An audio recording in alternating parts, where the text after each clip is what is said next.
दोस्तों, आज की कहानी है बहू अपने मायके वाले को मत बताना खुशखबरी, नहीं तो नजर लग जाएगी। दोस्तों, कहानी शुरू करने से पहले अगर हमारे चैनल को सब्सक्राइब नहीं किया हो तो कर लीजिए ताकि आपके पास पहुंचे हर नया वीडियो। बधाई हो, आप दादी बनने वाली हो। डॉक्टर सुधा स्वाति को जांचने परखने के बाद कहती हैं, जिसे सुनकर विमला जी खुशी से सहक उठती और अपनी बहू की बधाइयाँ लेते हुए डॉक्टर साहिबा को धन्यवाद कहती हैं। डॉक्टर सुधा 1 महीने की दवा लिख विमला जी को देती हैं और कहती हैं, अगले महीने फिर से चेकअप के लिए ले आएगा स्वाति को, तब तक इसका विशेष ख्याल रखिए। अस्पताल से आती पूरे घर में खुशियों की लहर दौड़ जाती है।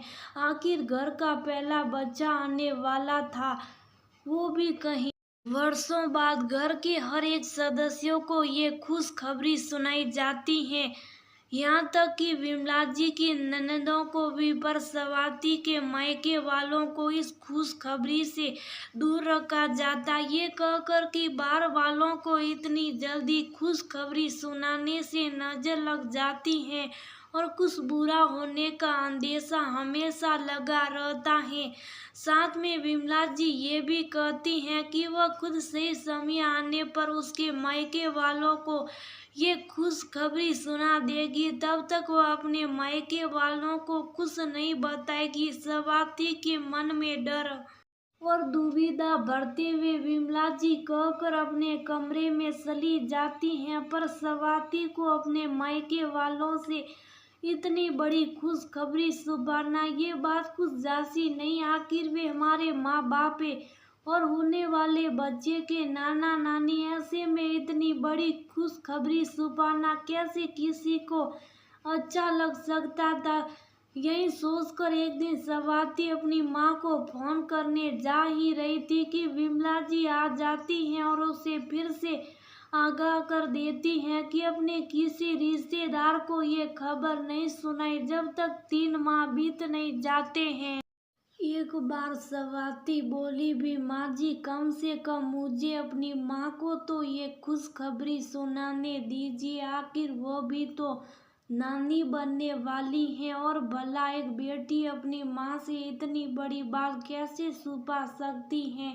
अरे बहू, मैं कहाँ छुपाने बोल रही हूँ, सिर्फ इतना ही तो कह रही हूँ कि थोड़ा समय जाने दे, फिर बता देना। आखिर उन्हें पता चलेगा तो वह भी 10 लोगों को सुनाएगी तो फिर हो गई ना खुशियों को नजर लगने वाली बात। और मैं यही नहीं चाहती हूँ, इसलिए जैसा कहा जाए वैसा ही कर कड़ाई से कहते हुए विमला जी चली जाती हैं और स्वाति मन महसूस कर रह जाती हैं। खैर, जैसे तैसे स्वाति 1 हफ्ते निकल लेती है, पर ध्यान तो हर वक्त अपनी माँ पर ही रहता था कि माँ सुनेगी तो कितनी खुश हो जाएगी। आखिर उन्होंने भी तो कितनी मन्नतें मांगी थी माता रानी से कि मेरी सुनी बगिया में एक फूल खिल जाए। एक माँ अपने बच्चे की खुशियों में कैसे ग्रहण लगा सकती है, वो भी तब जब पूरे 8 सालों बाद मेरी सुनी गोद में फिर से किलकारी गूंजने वाली हो। ये बात माँ जी को क्यों समझ नहीं आता, जो मुझे बताने से मना कर गई। जितनी खुशी उन्हें हो रही है उतनी खुशी मेरी माँ को भी तो होगी। खुद तो सारे दुनिया में ठिठोरा पीट आई और मुझे डर दिखाकर शुभ करवा रही। अब मैं कैसे अपनी माँ से बात करूंगी। स्वाति मन में ये सब सोच ही रही थी कि उसके फोन की घंटी बज उठती है। देखा तो माँ का ही फोन था। अब वो और सोच विचार में उलझ गई। अगर मैं फोन रिसीव कर ली और माँ ने कुछ पूछ दिया तो मैं उनसे झूठ नहीं बोल पाऊंगी। अगर वो ने कुछ पूछ लिया मेरी तबीयत के बारे में तो मैं क्या जवाब दूंगी। झूठ तो बोल नहीं पाऊंगी। इससे अच्छा है कि मैं माँ का फोन ही ना उठाऊं। फोन नहीं उठाऊंगी तो सोचेगी कि मैं काम में व्यस्त हूँ, यही अच्छा रहेगा। ऐसा सोचकर स्वाति अपनी माँ संध्या जी का फोन साइलेंट पर कर देती हैं। एक हफ्ते तक जब स्वाति ने संध्या जी का फोन नहीं उठाया तब उन्हें काफी चिंता होने लगी स्वाति की, इसलिए उन्होंने अपने दामाद निखिल को फोन की। सासू माँ का फोन नंबर देखकर निखिल फोन रिसीव करता और कहता है, प्रणाम माँ, सब ठीक है ना? खुश रहिए दामाद जी। हाँ सब ठीक है, पर कुछ दिनों से स्वाति मेरा फोन रिसीव नहीं कर रही और ना ही फोन कर रही, सब कुशल मंगल है ना दामाद जी? चिंतित स्वर में संध्या जी कहते हैं, हाँ हाँ सब ठीक है, बस स्वाति की थोड़ी तबीयत ऊपर नीचे हो जाती है, वैसे समय में तो होता ही है ऐसा, पर वह सुनती नहीं और परेशान रहती और शायद इसलिए आपका फोन नहीं उठा रही होगी ऐसे समय में। का क्या मतलब दामाद जी? क्या हुआ है स्वाति को? अरे वह ठीक है ना, ज्यादा तो तबीयत खराब नहीं है ना उसकी? परेशान होते हुए संध्या जी कहती हैं, माँ घबराए नहीं, सब ठीक है। और आपको नहीं पता स्वाति को क्या हुआ जो ऐसा पूछ रही? नहीं दामाद जी, मुझे कैसे पता होगा, कुछ स्वाति तो फोन ही नहीं उठती।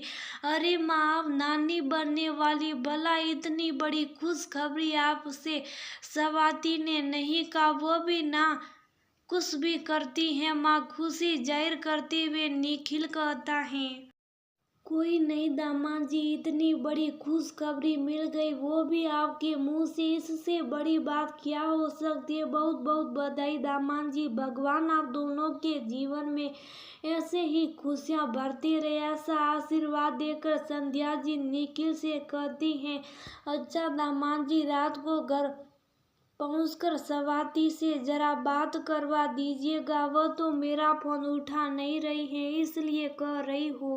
ठीक है माँ, मैं घर पहुँचते ही आपकी बात स्वाति से करवाता हूँ। दामाद के मुंह से खुशखबरी सुनकर संध्या जी खुद को रोक नहीं पा रही थी, वह खुशी से मन ही मन झूम रही थी, पर यह खुशी दोगुनी हो जाती जब स्वाति से एक बार उसकी बात हो जाती। यही सोचकर संध्या जी फिर से एक बार फोन करती हैं, पर इस बार भी स्वाति फोन नहीं उठती है। रात को निखिल जब घर जाता तो वह स्वाति से पूछता है कि वह अपनी माँ का फोन रिसीव क्यों नहीं कर रही और उन्हें अभी तक इतनी बड़ी खुशखबरी क्यों नहीं सुनाई। अब कैसे उठाऊं माँ का फोन? जब आपकी माँ ने मना किया हो तो क्या मतलब तुम्हारा? स्वाति माँ ने मना किया, वह भी तुम्हें अपनी माँ से बात करने के लिए? क्या तुम भी स्वाति कुछ भी बोले जा रही हो? कुछ भी नहीं निखिल सही करे, माँ जी ने ही कहा था कि अपने मायके वालों को ये खुशखबरी नहीं सुनानी, नहीं तो नजर लग जाएगी, और इसलिए मैं अपनी माँ का फोन ही नहीं उठा रही थी। मुझे पता था अगर मैं माँ की आवाज़ सुनूंगी तो खुद को रोक नहीं पाऊंगी और खुशखबरी सुना ही दूंगी, और गलती से ये बात माँ जी तक चली जाती तो वह मुझे भला बुरा कहकर मेरे मन में वहम का बीज बो देते और उसका असर मेरे होने वाले बच्चे पर पड़ता और शायद फिर से वही हो जाता जिससे डरता है मन। ये माँ भी ना बस पुराने ख्यालों और अंधविश्वास को लेकर बैठ जाती हैं। अरे भला बेटी को माँ की नजर भी लगती है क्या? दुनिया कहाँ से कहाँ चली गई और माँ वही पुराने ख्यालों में अब तक उलझी रहती है। पर तुम तो समझदार हो ना स्वाति, तुम ऐसा कैसे सोच सकती हो? हाँ लगती है, सबकी नजर लगती है बेटा, 2 बच्चे खोने के बाद भी तुझे पता नहीं चला। विमला जी गुस्से से बोलती हुई निखिल के कमरे में आती, और ये अंधविश्वास नहीं है बेटा, अगर ऐसा नहीं होता तो बहू के 2 बच्चे क्यों पेट में ही खराब हो गए? बता, अगर माँ की नजर लगती तो सारे जहाँ के बच्चे बदकिस्मत होते। फिर तो आपकी, हमारी और खुद स्वाति की भी नजर लग गई थी, इसलिए स्वाति के पेट में 2 बच्चे खराब हो गए, है ना माँ? ऐसा ही है ना? अरे हद होती है किसी भी चीज की। स्वाति का शारीरिक बनावट, मानसिक स्वास्थ्य और शारीरिक कमी के कारण स्वाति के अंदर कुछ आंतरिक प्रॉब्लम थी, जिसकी वजह से उसका गर्भपात हो जाता था। इसलिए हर बात को न अंधविश्वास से मत जोड़ा कीजिए माँ। समय बदल गया माँ, अब सब कुछ अच्छा होगा। स्वाति अब पहले से ज्यादा समझते हैं और डॉक्टर के निरीक्षण में तो सब अच्छा ही होगा। ठीक है, जो मर्जी है वही करो। अगर अब की बार कुछ हुआ ना तो बेटा आना अपनी पत्नी को उसके पैर ऐसा गुस्से से कहकर विमला जी चली जाती हैं। समय अपनी गति से बढ़ रहा था और देखते देखते 9 महीना निकल गया। 9वें महीने के अंतिम सप्ताह में स्वाति एक प्यारी सी बिटिया को जन्म देती हैं, जो एकदम स्वस्थ और तंदुरुस्त थी, जिसे देखकर निखिल कहता है कि अब भी आप उस अंधविश्वास पर विश्वास करती हैं माँ? हाँ, तो नजर ना लगे मेरी राजकुमारी को, कहते हुए विमला जी उसके कान के पीछे काला टीला लगा देती हैं। विमला जी की बात सुनकर सब हंसने लगते हैं। दोस्तों, कुछ सास होती हैं ऐसी जो अपनी बहू पर दबाव बनाती हैं कि वह अपने पियर वालों को कोई खुशखबरी नहीं सुनाई। वह जानबूझकर बहू के मन में मायके के प्रति गलत भावना का बीज बोती हैं और खुद को अच्छा साबित करने में लगी रहती हैं।